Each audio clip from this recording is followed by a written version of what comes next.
All right, I'm real pumped up for this guest because I got PJ Walker, Carolina Panthers quarterback, XFL legend. Guy was going to be the MVP. League got canceled. Guy got robbed. But no, my good buddy PJ Walker. PJ, thanks for joining, man. Bro, thanks for having me on. Couldn't wait to get here. I wish we could have just done it in the basement, when you were hanging out one of these days. But you little Mac be running around. It wouldn't be a good thing for But anybody. that'd be the best thing. That'd be like cool. I think that'd be dope. And we could also get on film me and you beating him up in Nerf hoop basketball. But for the two people listening who don't know who you are, give us like a high level snapshot where you went to high school, where you went to college, and then a little bit about your pro journey, and then obviously we'll dive in deeper with everything. Yeah, so born and raised in Elizabeth, New Jersey. Was a 4-year starter at Elizabeth High School. Won a state championship there. Went to 2, but lost my junior year, won my senior year. From there, I went on to play at Temple. Played 4 years at Temple. Was a 4-year starter there. Started midway through my freshman year. On to go on and start 49 games. So from there, I went to Indianapolis and went to Indy for about 2.5 years. I got released after my third preseason, and from there, I played in the XFL with the Houston Roughnecks, and now I'm here with the Carolina Panthers. Love it, man. So, there's a lot of young quarterbacks listening to this. There's a lot of fans who just generally have no idea what it's like to play at a high level of athletics. Talk to me a little bit about the pressures, I guess, that you felt, because you started as a freshman in high school or a sophomore, right? I think a freshman. What was that like? Because a lot of people take for granted the fact that you were probably 14 at the time and there's a bunch of 18-year-old men on the field. Just what was that dynamic kind of like as a young kid? It was different, just being young and going from playing with 14-year-olds in Pop Warner to going to play against grown men that, could be going on to college the year after that. So it was different, but, I think I was big enough, so I was ready to go play as a freshman. And I was mature enough and I was ready. So I went out there, I played. We didn't have the best season. We didn't even have a great season at that. We had a bad season, but we turned it around a year later and went on to go lose in my junior year and win my senior year. I mean, you're talking to the king of bad seasons. I went, I think 8-31 in college, so I feel your pain. But no, I mean, talk to me a little bit. My camera's all fuzzy now. Talk to me a little bit about your college, right? Your college experience, because you started 40-something games. Talk to me a little bit about that. Talk to me about what you felt shift in the culture at Temple. What were you guys able to do as players that maybe, had never been done there before? Yeah, so for me to go out there and play 49 games was like unbelievable, just to even be durable for that long and to have a few injuries but never miss a game was crazy. For me, it was just like I could show that I could be dependable for this team, and that was something I took pride in. I took pride in taking care of my body week in and week out. And the guys around me as well, they did the same thing. And, I felt like we had a pretty healthy team throughout my career at Temple. But it was just different. We worked, and the first thing we really wanted to do was change the culture and to change the way things were. And we never really won a championship there. And so why not us be the first team to bring one into that program? And that's what we went there, and that's what we did, man. We went there, won a championship, got to a few bowl games, and did what we had to do. What's something that you maybe learned at Temple that you didn't know in high school and you wish you would have known? Whether it's a study habit, kind of how you watched film, just what's something that you picked up at your college time that you wish, man, I wish I'd have known this when I was a high school quarterback? How to watch film, like you just said, how to watch film, because in high school you don't really watch film. For me, it was just more so we might watch some tape here and there, but it really wasn't like you studying other opponents, like you do in college when you get to that level. You more so. I mean, nowadays guys are really actually watching film in high school, so you get an opportunity to get that opportunity to prepare yourself for college. So for me, it was more so just going out there and not really having a clue in high school and just going out there and playing against teams, telling going off what my coaches is telling me, basically. We do scout cards, but I still don't understand the tendencies that these guys do on defense. As a high school kid, but you can pick that up. You can pick that up if you study a film. We went through that pre-draft process together, right? You were out with us, and we spent like 93% of the time figuring out how many pairs of socks you could wear so we could get you up to 6'2". But what's the going through that process? What was that like? And I know from being there that it was frustrating for us, right? Like, Yeah, hey, why don't you pay attention to what the guy did for 49 games on film yeah, rather than care how tall he is? But what was that process like as a whole? Did it obviously it added a chip on your shoulder, but just yeah. what was that like for you navigating that? And then how did you stay focused on the end result, even though you had all these people trying to, poke holes in not necessarily your game, mostly just how you're built or Right. whatever the heck else they wanted to say in blogs? Kind of what was that process like for you? Yeah, it was frustrating for the whole hype process. Just because you know there's guys my size that's playing regardless. Whether. But so for them to even mention the height thing was a little frustrating for me because I knew the height wasn't a issue. There's ways to play quarterback at 5'11". There's ways to play quarterback at 6 foot. You just got to find ways to find lanes and maneuver. But I just felt like that wasn't gonna stop me from getting to where I wanted to get to. I just felt like I was gonna go out there prepare as I was when I was out there in Colorado with you. I was just going out there prepared every day as if nothing was going to change for me. My work ethic wasn't going to change. I was going to continue to prepare as I was going to do well at my pro day. So that's all I could control was what I was going to be able to control at my pro day. That was my throwing session. And you did, right? You dominated your pro day. I think something that's interesting for me is what did what was that kind of like? So, we get through that, you sign undrafted. Yeah. As a guy who loves you, right? That we joke about this all the time. The Colts situation for me was love hate, right? I loved that they gave you a shot, but Yeah. the getting signed and released nonstop. I was 1,000 miles away, and I was ready to lose my mind. What was that like for you, week to week? Yep. And then, how did you stay locked in on the process? Was it as simple as, hey, just preparing every week like you're going to be there? Kind of talk to us. What was that like? Yeah. Getting waived and then re-signed nonstop. It was frustrating, but it was more so like I gotta stay into it. I just gotta stay locked in. I want to be around the team, but unfortunately I'm not right now. I'll get back around them when I get back signed or if anything happens. So for me it was more so just go out there, have my mindset to where I'm watching film on my own. So that's what I just gotta do. I gotta prepare myself going into the week, whether I'm gonna be here Friday or not, or going into this game week, whether I'm gonna be here or not, I'm gonna prepare myself like I am. And that's the way I approached it every week. It was difficult, but everything is challenging, when you get to this level. Like there's nothing that you're not gonna go through that's not challenging. So you just gotta be prepared for the worst. And that was one of the worst times. So I was prepared for it. So then obviously you take the next step. You go to the XFL, right? Yeah. You decide, hey, I need to go. I got to go get some film. I'm going to go to the XFL. I view it as a blessing in disguise. You get picked up by June Jones, Yeah. right? Talk to me a little bit about his system. For the listeners who maybe aren't football junkies, June Jones is famous for the air raid, right? A lot of vertical shots, a lot of wide receivers reading it out. Talk to me a little bit whether it's his practice structure, the Yeah. playbook, kind of give us a little bit of an inside look at what it's like for playing for the guy who really invented the air raid. Yeah, it was fun, just because we know we're gonna throw the ball 50, 60 times a game. So me and my receivers was able to build that connection throughout practice because we was doing RVAs for an hour every day. And it was making sure we got every hour, every minute done in that hour. So we ran a ton of routes. We made sure the timing was good, and we prepared ourselves. We prepared ourselves well. And Coach Jones, man, he did a great job with just giving us the opportunities in our mind.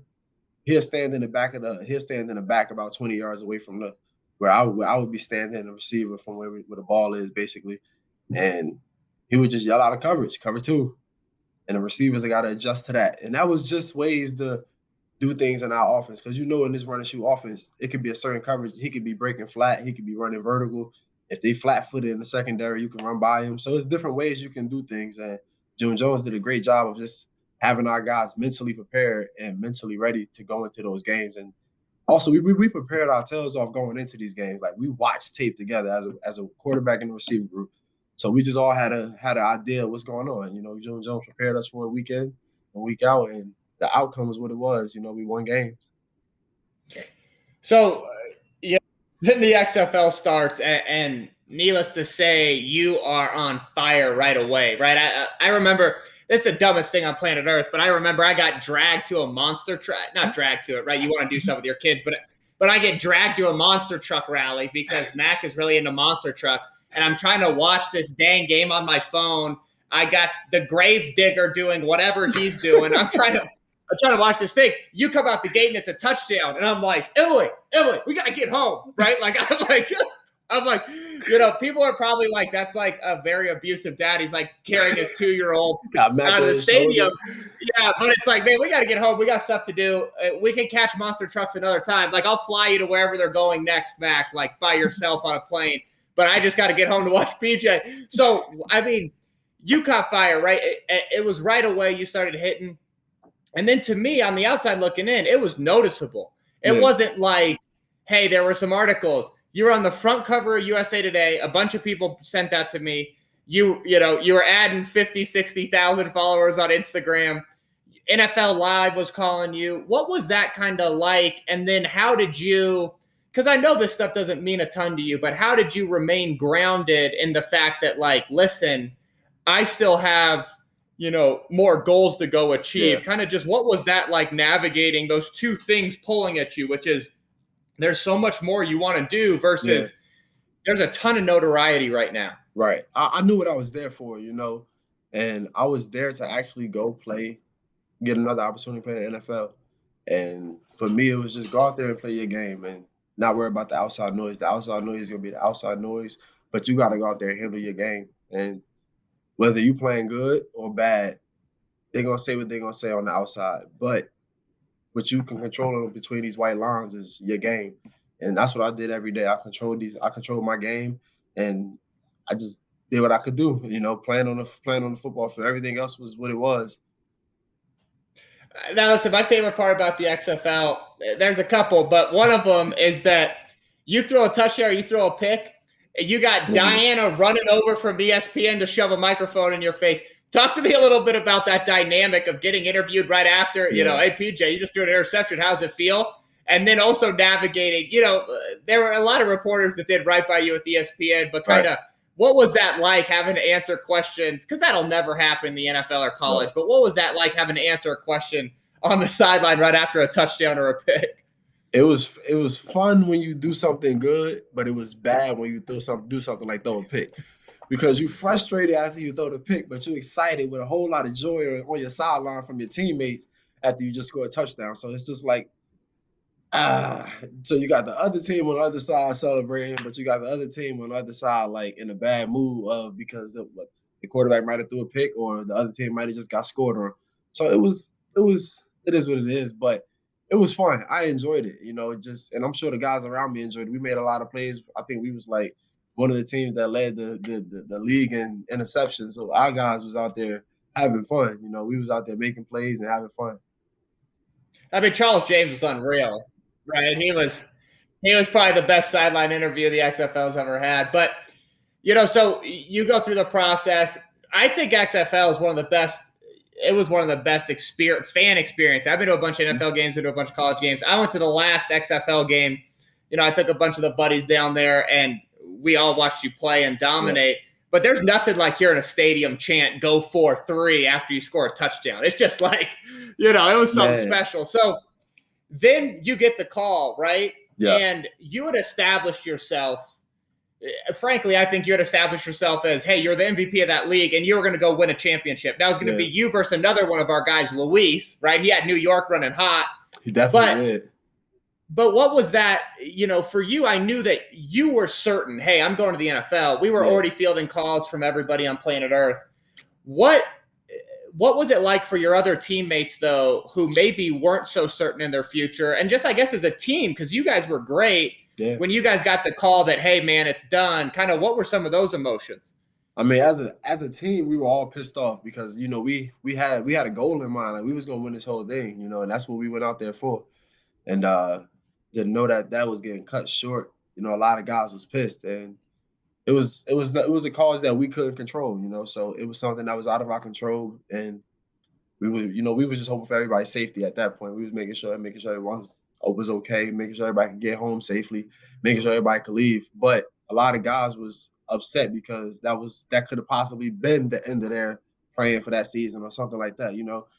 Not everybody got signed, but we had quite a few guys that did get signed, and we had a lot of guys that also get signed to Canadian teams as well. So I mean, some guys went on to go play elsewhere, and a lot of guys went on to continue to train and continue to wait for the next XFL season to come around. Now let's shift gears, right? You get picked up by the Carolina Panthers. To me, it's a perfect fit, right? You got your college coach is now a head coach in the NFL. You've got an up and coming offensive coordinator in Joe Yeah, Brady. You got a great veteran in Teddy there to kind of, there's something about having a good quarterback room like you had in Indy with Jacoby. But just talk to me. What was it like when you got that first start? Because it's one thing we've all gone through the emotions of getting, not everybody, but like yeah, even a slap like me has gone through the emotions of getting signed and playing in a preseason game. But there's a huge difference between that and getting a regular season start. yeah, Just talk to me a little bit about the emotions of game day, and then obviously you win your first start. Just walk me through kind of, I guess, that whole week maybe of, yeah, because I know you didn't know what was going to happen, yeah. and Teddy's so tough. You thought, hey, Teddy's going to be able to go. Yeah, I did. I thought he was gonna go, and just me, I prepared each week. Like I was gonna play regardless because that's just the way we prepared in our quarterback room. And it's all three of us, me, Teddy, and Will. We all prepared ourselves to where we all were gonna be up or competing for the game. So regardless, when I did get an opportunity, when I did find out I was going to play, Teddy supported me the whole way through. He was there on the sideline, giving me every inch of advice he could. Just to help me continue to play well in the game. And it was nerve wracking for me just because I didn't really have that week to really prepare myself mentally. But I was just thinking like, all right, it's just another week for me. Just prepare yourself like you prepare yourself every week, and it'll be okay. But back in my mind, I'm like, is it really going to be okay? So it's like a 50-50 up in the air question, but I was confident enough that I'll be good. I'll go out there and do what I got to do and handle my business. But it was just all from there. Just go out there and play your game and go out there and make plays and have fun. Talk to me a little bit. I want to hear about pre-snap Yeah, before you hit the go ball. So you hit a go ball up the left sideline that I think really got the team going, but also probably had everyone collectively breathe like a sigh of relief, like, oh, it's going to be okay. But like pre-snap, like, what are you thinking mentally when the shell starts to shift and you're like, okay, man, I got to throw the go. Just walk me through it. And plus, it was a great matchup, right? I yeah, mean, you talked me through it. yeah. So for me, I'm just looking at matchups and seeing what's going on and seeing where the safety's leaning to and things like that. And once I see the safety roll down, I like I got an opportunity to throw the go route to the left. So I just make sure I hold my eyes down the middle of the field just to hold that safety for a second and give DJ an opportunity to make a play on the football. And he did a great job catching it. Got shoestring tackle, but it was cool though. Man, it was such a fun experience watching that start because we have group on Sunday, but we've got the stream pulled up and all the kids are watching and a Yep. bunch of guys that are rooting for you. But man, it was so cool to see that. So now shift gears. You've got a start under your belt. You've got a bunch of reps in the regular season. What's your focus, Yeah. whether mechanically or just watching tape or getting better situationally? Kind of what's your focus this off season as you look to year 2 with the Yeah. Panthers? Um, Always working on my mechanics. I feel like to be a great quarterback, you can never go away from those. And I'm gonna continue to always work on those just because I know that's the small part of my game that always got to be polished. For me. And for me, it's like you just said. Breaking down more tape and moving forward with that. That's more so what I want to do going forward in my game and breaking down more tape, learning how to break down these coverages. That's what I've been doing this offseason. Just watching coverages, watching different ways that they can show different coverages as well. Because the NFL is a creative game, and a lot of guys can do things a lot of different ways. So for me, just prepare myself to see any look going into next year. And I know it's hard for you to, as a player who's active in the league, it's like, of course you guys, your goal is to win. But I think the way this roster's made up, Yeah. and Christian coming back, and I really think you guys are a team that can make a giant jump year two. What do you think? You're getting back, you're getting another year with Joe Brady. What's kind of the next step in that offense? Is there something schematic that you guys are working on? Again, don't tell us what's going on, but is No. it more just, hey, getting comfortable in what we had installed, considering, you guys didn't have really OTAs or a true training camp last year? Is it mostly just reps that you guys need inside the offense? Pretty much. I think the more comfortable we get with that system, I think we'll be great as a team. And moving forward, I think we're getting comfortable. I think I think the guys are doing a great job this offseason studying what we got going on. And a lot of guys are taking it serious. So that's a good thing. That's a positive, especially for voluntary offseason workouts. We got guys actually showing up and doing things. So that's a positive. What's the give us a small glimpse. What's it like playing for a guy in the NFL that you played for in college? Kind of, how cool is that? What, is that previous relationship? How much did that impact your decision? Because listen, you had a lot of places you could have gone after the XFL, but how much is it just you believing in Coach Rule and what he's going to do there? Yeah, just believing in him and just knowing his expectations. I know he got great high expectations for this team, and this team is going to exceed those expectations. I think this team is going to do well, and especially under him. I mean, he's going to do a great job with these guys and getting everybody in line of what he what he want in the program. So that's something that we looking forward to building as a team, and looking forward to moving forward with in this season. The last thing I'll kind of leave you with is, I admire so much how much you love football, right? Because you know this about me. I'm a football junkie. It doesn't matter what it is. Plenty I arguments. love the tape. We love everything about the game. What is something, as a guy who really loves the position and believes in playing quarterback like you, what's something that you wish you knew as a younger quarterback? Is it, what's something that you just wish, man, I wish I'd have known this when I was, 12 to 16. Yeah. What is it that you would say, hey, this is something that I wish I would have known as a younger guy? So I felt like I always had a strong arm, and I wish I always didn't like try to throw the ball as hard as I did, because that ruined a lot of my accuracy, coming up as a kid, because I was missing shallow where I was throwing the ball too hard, things like that. So I say for a lot of young guys, just know what routes you have, know what routes you're throwing, like just know, because it's routes that you don't need to throw the ball 90 miles per hour for, you know what I'm saying? So just know how to control your arm speed as well, just you control your arm, and you see what you got out there, make sure you're giving them a catchable football. And that's something I struggled with when I was younger. So now that I'm getting better at that as I'm getting older, it's just something I'm taking more pride in. I know I said last thing, but I got one more for you. What's the give the fans, give anyone who ever, want to be an NFL quarterback, give us a day, give us a little insight into what that weekly schedule is. Hey, Sundays we play, Mondays we're off, Tuesdays we're working third down. Kind of what's your guys' process with the Panthers? And why do you feel like it gets you ready for game day? Yeah, so everybody's process is different. You saw some teams that take Monday off, some teams take Tuesday off. The league-wide day off is Tuesday.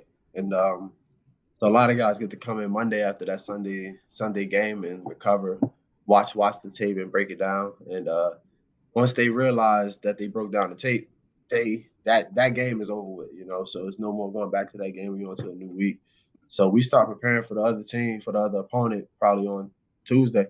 So we was in there on Tuesdays, on first, second down early. So that was a way for us to get started on the next opponent on Tuesday, which was our day off. We were going there for about 2-3 hours and get to work. And then from there, Wednesdays and Thursdays are your long days. So you're in there on Wednesday and Thursday from 7:30 a.m. to 4 to 5.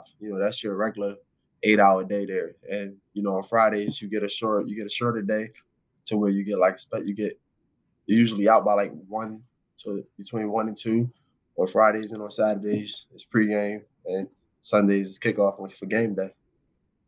What did you guys work situationally on Wednesdays? Was Wednesday, Thursday like first and second and then third down? Kind of how'd you guys break that up? Yeah, so Wednesdays was first, second down. Thursday was a little bit of first, second down, but more getting into third down. And we'll do red zone on Friday. It was a little different here. We did things different. So it was cool though. It was cool. Love it, man. Well, thank you for jumping on with us. Make sure you guys are following PJ on everything, and like, subscribe, give us a 5-star review Everything. so we can pop up. But PJ, thanks for coming on, man. We appreciate you. No problem, bro. Thanks for having me.